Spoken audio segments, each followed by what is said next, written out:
ಜಮೀನ್ದಾರ ನಮ್ದು ಯಾವ ನನ್ನ ಮಗನು ನಮ್ಮನ್ನೇನು ಮಾಡಕೊಡಲ್ಲ. ಎತ್ತಿ ಬಿಡ್ತೀವಿ.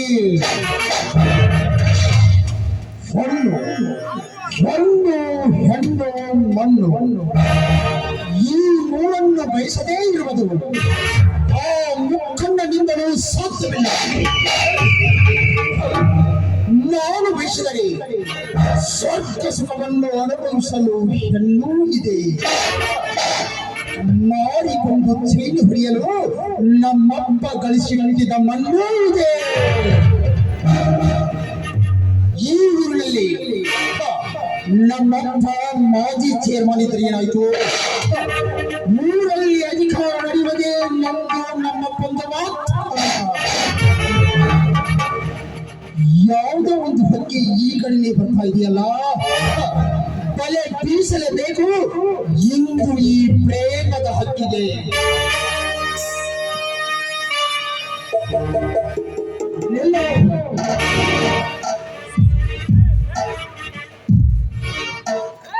ನಮಸ್ಕಾರ. ನಾನ್ಯಾರು ಗೊತ್ತು ತಾನೆ? ಗೊತ್ತ್ರಿ, ಈ ಊರ್ ಧರ್ಮಪ್ಪನವ್ರ ಮಗ ಧನರಾಜ ಅಂತ. ಹಾ, ಯಾಕೆ ಗೊತ್ತಿದ್ರು ಸಹಿತ ನೋಡಿ ನೋಡಲ್ಲ ಹೊಂಟಿಯಲ್ಲ. ಯಾಕ ಮೈಯಾಗಿನ ಸೊಕ್ಕ ಯಾವ್ದೋ ವಿಚಾರದಾಗ ಹಂಗ ಹೊರಟಿದ್ದೆ, ನೋಡ್ಲಿಲ್ಲ, ತಪ್ಪಾದ ನಿಜ. ಹುಡುಕ ಗಂಡನನ್ನು ಕಟ್ಟಿಕೊಂಡಿದ್ಯಾ ಅಂದ ಮೇಲೆ ನಿನ್ನ ಮೋಡು ಕೆಡುವುದು ಸ್ವಾಭಾವಿಕ.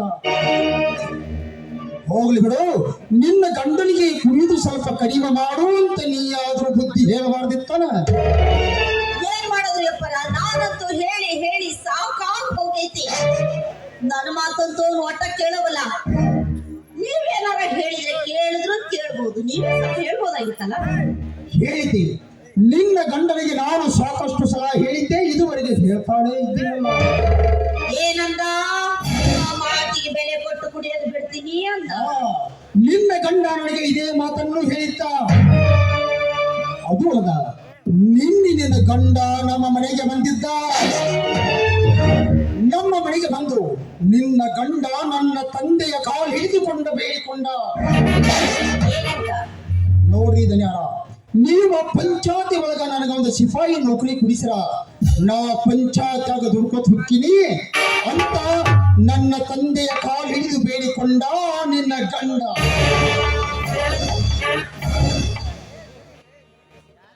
ಅಂತೂ ನಿಮ್ಮ ಮಾತಿಗೆ ಬೆಲೆ ಕೊಟ್ಟು ನಿಮ್ಮ ಅಪ್ಪರು ನನ್ನ ಗಂಡ ಕೆಲಸ ಕೊಡಿಸ್ತಾರ ಅನ್ನಂಗಾತ್ರಿ. ಇನ್ನೇನು ದೊಡ್ಡ ಉತ್ತರ ನೋಡ್ರಿ. ಕೊಡಿಸಿದ್ರ ನಾ ಬಿಡ್ತಾನ? ಹೋಗ್ಲಿ ಬಿಡು. ಅದು ಅಲ್ಲದೆ ನಿನ್ನ ಗಂಡ ನಿನ್ನನ್ನು ನಮ್ಮ ಮನೆ ಕೆಲಸಕ್ಕೆ ಕಳಿಸಿಕೊಡ್ತಾನಂತ ಹೇಳಿದ್ದ. ಯಾಕ ಗಂಗಾ, ನೀ ನಮ್ಮ ಮನೆ ಕೆಲಸಕ್ಕೆ ಬರಲೇ ಇಲ್ಲಲ್ಲ? ಏನ್ ಮಾಡಿದ್ರಿ ಪರ? ಬಡತನ ಪರಿಸ್ಥಿತಿ, ಮೈಯಾಗ ಆರಾಮಿದ್ದಿಲ್ಲ. 3 ದಿವಸ ಆಯ್ತು ಮನ್ಯಾಗ ಮಲ್ಕೊಂಡಿದ್ದೀನಿ. ಹೇಗೆ ಕಳಿಸಬೇಕಾಗಿತ್ತು? ಎಷ್ಟು ದುಡ್ಡು ಬೇಕೋ ಅಷ್ಟು ಕೊಟ್ಟು ಕಳಿಸ್ತೀನಲ್ಲ ತೋರಿಸ್ಕೊಳಕ. ಮೈಯಾಗ ಆರಾಮಿಲ್ಲ ಅಂತ ಹೇಳಿದ್ರ ನೀವು ಕೊಟ್ಟು ನಡೆಸ್ತಿದ್ರೆ. ಹೌದು. ಏನ್ ಮಾಡೋದ್ರಿ ಅಪ್ಪರ, ನಿಮ್ಮಲ್ಲಿರೋ ಈ ಗುಣ ನನ್ನ ಗಂಡನ ಹತ್ರ ಇಲ್ಲ ನೋಡ್ರಿ. ನಿಜ. ಯಾರ ಯೋಗ್ಯತೆ ಏನೆಂಬುದು ಚೆನ್ನಾಗಿ ಅರ್ಥ ಮಾಡಿಕೊಂಡಿಯಾ ನೋಡದಂಗೆ.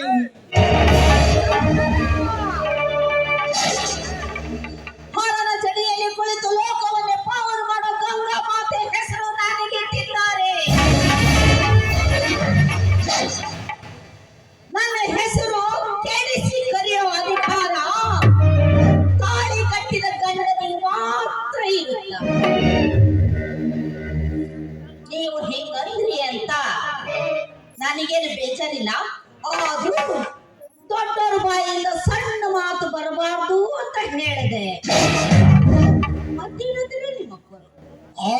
ದಿನ ಬಂತು ಗಂಗಾ. ನಾಳೆ ಈ ನಮ್ಮ ಊರಲ್ಲಿ ಗ್ರಾಮ ಪಂಚಾಯತಿ ಎಲೆಕ್ಷನ್ ಬಂದಿದೆಯಲ್ಲ, ನಾನು ಮನಸ್ಸು ಮಾಡಿದ್ರ ಅದೇ ಗ್ರಾಮ ಪಂಚಾಯತಿ ಎಲೆಕ್ಷನ್ಗೆ ನಿನ್ನನ್ನೇ ನಿಲ್ಲಿಸಿ ನಿನ್ನನ್ನು ಈ ನಮ್ಮ ಊರಲ್ಲಿ ಆರಿಸಿ ತಂದು ಈ ಗ್ರಾಮ ಪಂಚಾಯತಿಗೆ ನಿನ್ನನ್ನೇ ಅಧ್ಯಕ್ಷ.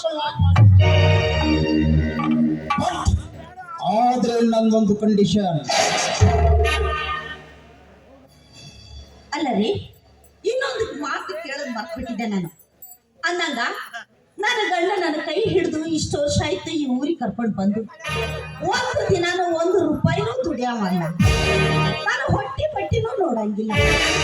ಆದ್ರೂ ಸಂಜೆ ಆದ್ರೆ ದಿನ ಕುಡಿದು ಮನೆಗೆ ಬರ್ತಾನಲ್ಲ, ಅವನು ಕುಡಿಯಾಕರು ಅಕ್ಕರ ಯಾರು ಕೊಡ್ತಾರ ನನಗೊಂದು ತಿಳಿಯೋದಾಗೈತಿ. ನಿನ್ನ ಗಂಡನಿಗೆ ಪ್ರತಿದಿನ ಕುಡಿಯಲಿಕ್ಕೆ ಹಣ ನಾನು ಕೊಡ್ತಾ ಇದ್ದೀನಿ. ಕೊಡ್ತೀರಿ, ಅದ್ರ ಸಲುವಾಗಿ ಕೊಡ್ತೀರಿ. ನೀವೇನ ನಮಗ ಹತ್ತಿದವ್ರ ಹೊಂದಿದವ್ರ, ಅಥವಾ ನನ್ನ ಗಂಡ ಏನಾರ ನಿಮ್ ತಂಗಿ ನೇತ್ರವಲ್ಲ.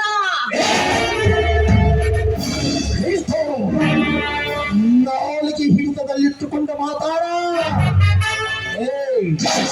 ಯಾರು ಅದರ ನಿಂತು ಮಾತಾಡಕತ್ತಿ ಎಂಬುದು ಮೊದಲ ಖಬರಿರಲಿ.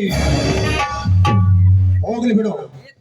ಈಗ ಸುತ್ತಿ ಬಳಸಿ ಮಾತಾಡುವುದರಿಂದ ಇಲ್ಲಿ ಯಾವ ಪ್ರಯೋಜನವೂ ಇಲ್ಲ. ಪ್ರಯೋಜನ ಐತಿ ಅಂತ ನೀವು ಇಷ್ಟೋ ತನಕ ನಾನು ಒಬ್ಬಂಟಿ ಹೆಂಗಸಿನ ರೋಡ್ ಮೇಲೆ ನಿಲ್ಸ್ಕೊಂಡು ಮಾತಾಡಿದ್ದು. ಪ್ರಯೋಜನ ಇಲ್ಲದ ಯಾರು ಇಷ್ಟು ಮಾತಾಡೋಕೆ ಸಾಧ್ಯನೇ ಇಲ್ಲ. ನಿಮ್ಮ ಆಸೆ ಏನು, ಆಕಾಂಕ್ಷೆಗಳೇನು ಮನಸ್ಸು ಬಿಚ್ಚಿ ಮಾತಾಡಿ ನನ್ನ ಹತ್ರ ನನಗೆ ಯಾವ ಅಭ್ಯಂತರನೂ ಇಲ್ಲ. ಹೇಳ್ತೀನಿ ಗಂಗಾ, ನೋಡು, ಅಂತ ಬಡವನ ಕೈ ಹಿಡಿದು ಯಾವ ಸುಖ ಪಡಿಬೇಕೆಂದಿರಬೇ. ನೀನು ನಾನು ಹೇಳಿದ ಹಾಗೆ ಕೇಳಿದರೆ ರಾಣಿ ಮಹಾರಾಣಿ ತರಬೇವೆ. ನಾಳೆ ನಡೆಯುವ ನಮ್ಮ ಊರಲ್ಲಿ ನಡೆಯುವ ಗ್ರಾಮ ಪಂಚಾಯತಿ ಎಲೆಕ್ಷನ್ಗೆ ನಿನ್ನನ್ನು ನಿಲ್ಲಿಸಿ ನಿನ್ನನ್ನೇ ಆರಿಸಿ ತರುತ್ತೇನೆ. ನೀನು ಆರಿಸಿ ಬಂದ ಮೇಲೆ ನನ್ನವಳಾಗಲೇಬೇಕು. ಒಂದು ವೇಳೆ ನೀನೇನಾದ್ರೂ ಕೊಟ್ಟ ಮಾತ ತಪ್ಪಿ ನಡೆದಿ ಅಂದ್ರ ನೋಡಿ, ನಂದು ಒಂದು ಕಂಡೀಷನ್ ಐತಿ. ಅದನ್ನ ಹೇಳಿ, ಅದ್ಯಾವುದು ನಿನ್ನ ಕಂಡೀಷನ್? ನೀವು ಹೇಳ್ದಂಗ ನಾನು ನಡ್ಕೊಂತೀನಿ. ಆದ್ರ ನಿಮ್ಮ ಮಿಲನ ನನ್ನ ಆಸೆ ಕೈಗೂಡುವವರೆಗೂ ಇಲ್ಲ. ನನ್ನ ಗಂಡ ಅಂದ್ರೆ ಸತ್ಯನ ಜೀವಕ್ಕೆ ಯಾವ ಆಪತ್ತು ಬರಬಾರ್ದು. ಇವತ್ತು ಹಮಾಲಿ ಮಾಡಕತ್ತವ, ನಾಳೆ ಚೇರ್ಮನ್ ಆಗ್ತಾನಂತ ನಂಬ್ಲು, ಅಥವಾ ನಾನಾ ಚೇರ್ಮನ್ ಆಗ್ತೀನಿ ಅಂತ ನಂಬ್ಲು. ಒಟ್ಟಿಗೆ ಅನ್ನ ತಿನ್ನೋರಾಗಿದ್ರು ಹೋಗಿಬೇಡಿ. ಆಯ್ತು ಗಂಗಾ, ನೀನು ಹೇಳಿದ ಹಾಗೆ ನಿನ್ನ ಮಾತನ್ನು ನಡೆಸಿಕೊಡುತ್ತೇನೆ. ಒಂದು ವೇಳೆ ನೀನೇನಾದರೂ ಕೊಟ್ಟ ಮಾತ ತಪ್ಪಿ ನಡೆದಿ ಅಂದ್ರ ಎತ್ತಿ ಬಿಡ್ತೀನಿ. ನಿನ್ನಲ್ಲ, ನಿನ್ನ ಗಂಡನ.